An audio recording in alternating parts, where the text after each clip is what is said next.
Marino, the last of the Italian city-states, a holdover from the Middle Ages.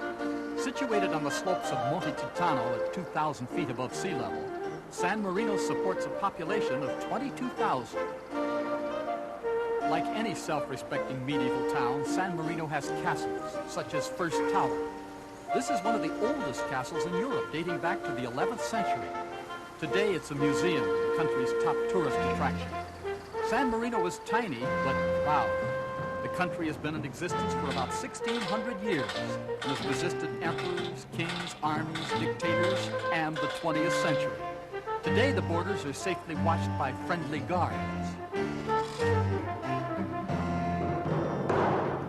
There's no passport control at the border, but for 500 lira, or 35 cents, an official will be happy to stamp your passport as a souvenir.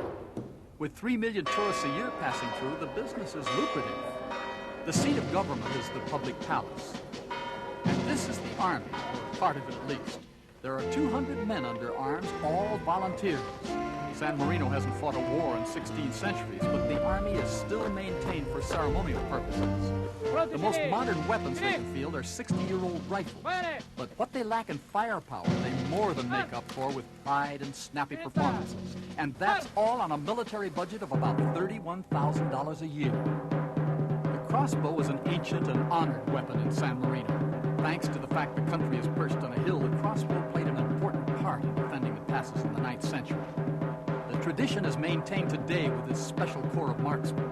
The range they practice on is 35 yards long, and the bolts can hit speeds of about 100 miles an hour, powerful enough to pierce armor. The longest possible range is 550 yards, close to 1/3 of a mile. Now, make no mistake about it, these medieval weapons can be deadly when shot by experts.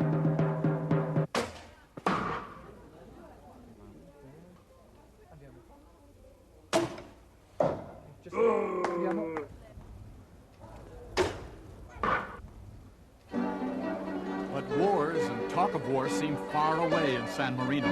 The major business today is tourism. The bulk of the country's $80 million annual budget comes from tourist dollars and souvenir sales. The biggest revenue getter, aside from tourism, is sale of stamps to collectors. San Marino stamps are prized throughout the world for their quality and magnificent artwork. And looking at them, I think you can see why.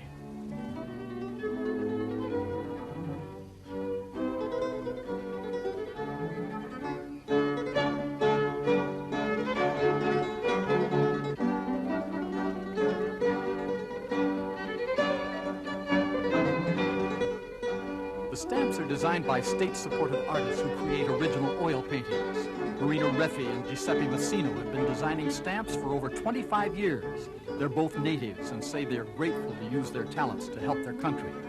Occasionally, outside artists also are hired for special stamps.